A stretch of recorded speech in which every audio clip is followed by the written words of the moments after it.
Hello everyone, আসসালামু আলাইকুম। সবাইকে স্বাগতম রান্নাঘর শর্মাইতে কিচেনে। সবাই কেমন আছেন? আলহামদুলিল্লাহ ভালো আছি। আশা করি আপনারা সবাই ভালো আছেন।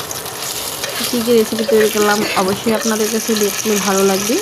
আমি পাবদা মাছ দিয়ে তারপরে টমেটো পেঁয়াজ দিয়ে ঝোল রান্না করেছি। ভিডিওটা দেখতে থাকেন। ওদিকে পেঁয়াজ কাঁচামরিচ এগুলো দিয়ে ভালো করে পেঁয়াজগুলোকে একটু লাল লাল করে ব্রাশটা করে নেব।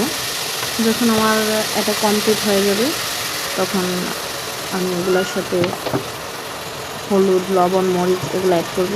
আগে এটা একটু লাল লাল করে ভাজি করে নিই। তারপরে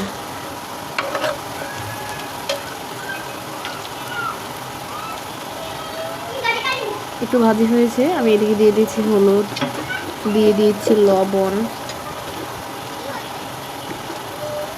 তারপরে এটার সাথে অ্যাড করেছি আমি লাল মরিচের গুঁড়া। এখন একটু ভালোভাবে নেড়ে চেড়ে সবগুলো একসাথে মিক্স করে নেব।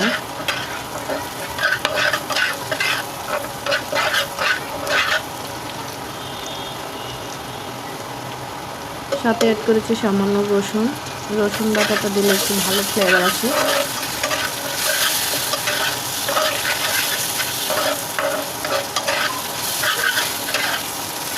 একটু ভালোভাবে নেড়ে চেড়ে মশলাটা কষিয়ে নেবেন। আমি এটার সাথে 3টা টমেটো অ্যাড করেছি। এখন এগুলোকে ভালোভাবে নেড়ে চেড়ে এগুলোর সাথে আমি মিক্স করে নিচ্ছি।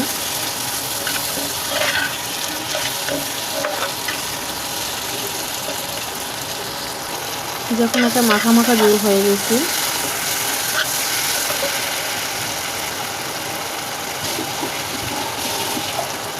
আমি এটার সাথে এখন পানি অ্যাড করে দিচ্ছি। সাথে দিয়েছি একটা কাঁচা আম একটু টক লাগার জন্য। আসলে টক তো লাগে না, একটু ভালো লাগছে।